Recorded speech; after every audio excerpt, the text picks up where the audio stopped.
Guys, what's up? It's King Aries here, and I'm going to show you basically how to make your own custom Twitter avatar. Maybe use it for YouTube too.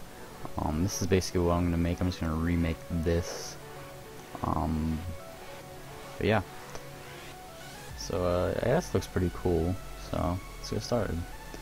First, we're going to select your pen tool right here, and you're going to go to the path. And you're going to make sure it changes shape if it is already not.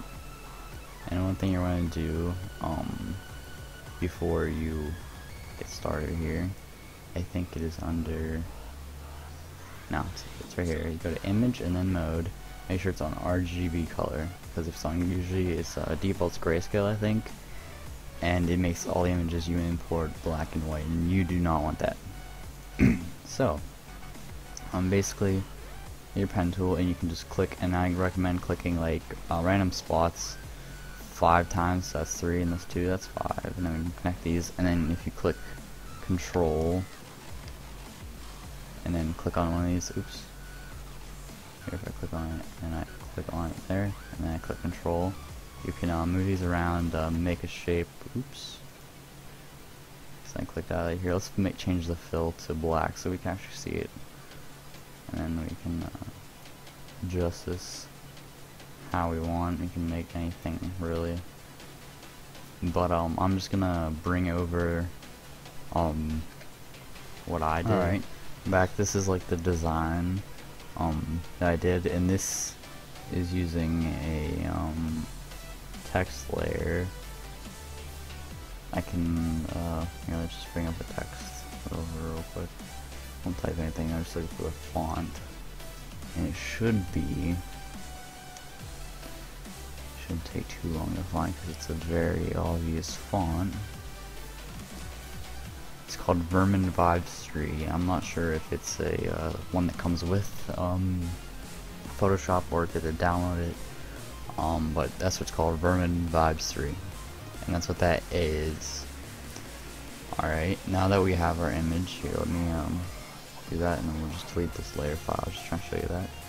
Now we have this, I'm going to give you a link for a GFX pack, which is my desktop and the GFX designs. Hold on, I forgot. Let's search it up here. It is called when it loads here. Let's hide this. It is called Reno Arts Gold Graphics Pack. You can Google it, but I will leave a link in the description for it. And basically you're going to want to choose your there's a lot of them here. You can choose which one you want to use, and I'm going to use, like I said, recreating. So you got this, make sure it's selected, because if you have something like that even not showing, it'll drag nothing over.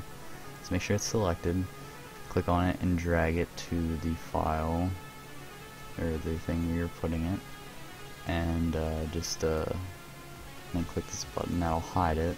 And then what you're going to want to do from here is, first off, make sure, alright, it looks like all the layers are, make sure you oh no, it's already rasterized. Make sure if you didn't have a if your picture isn't rasterized, you have to rasterize it. And then you're going to go to the Magic Wand tool and shift click, and then shift click, oops, I messed up. If you do this on accident, press Control D. Make sure you have your one you want to do this on selected, click shift, and click on each one of these until they all have this around them. And then what you're going to do is click on this, which that's all still selected, and it'll show up this. And you'll see like these scissors, and you're going to click and drag this into another open file. I'll just drag it into this one for now. Okay, let's hide all this stuff so you don't have to see it. This is what it would look like, and what you're going to do here is, I just say just to delete it, delete that, and then you take this and bring it back over, and then you can just line it up how it should be. So that's lined up, and that looks pretty cool on its own, but we're going to import another image here.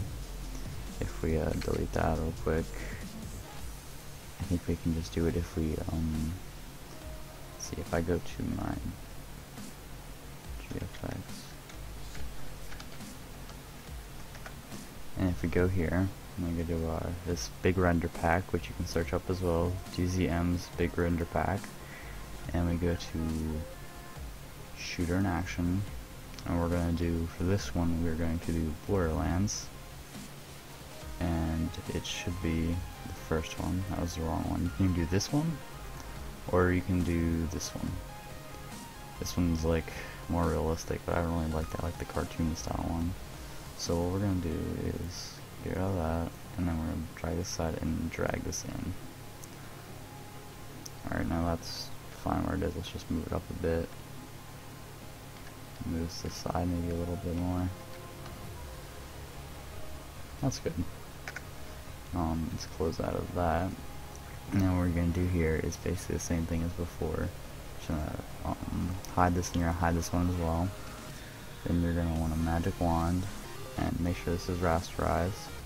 Click on your thing in your layer, and then shift click all of these,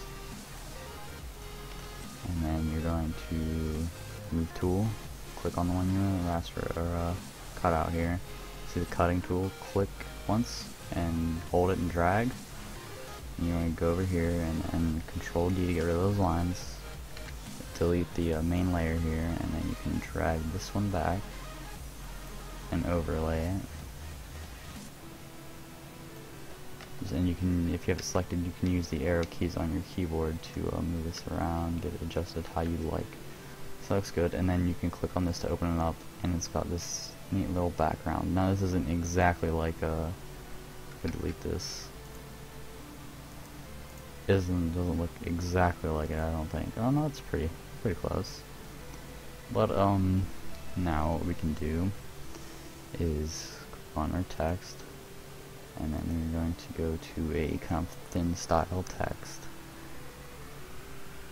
We're going to go to Typograph Pro for this one, and then you can type your name. Make sure the color is the opposite, so if it's a black background you're going to want white text, and if it's a white background black text. That's pretty obvious. And now I'm just going to type in my name, which is King, and then actually no, I'm going to do V, King, V, and then return to go down one, and then Mary's.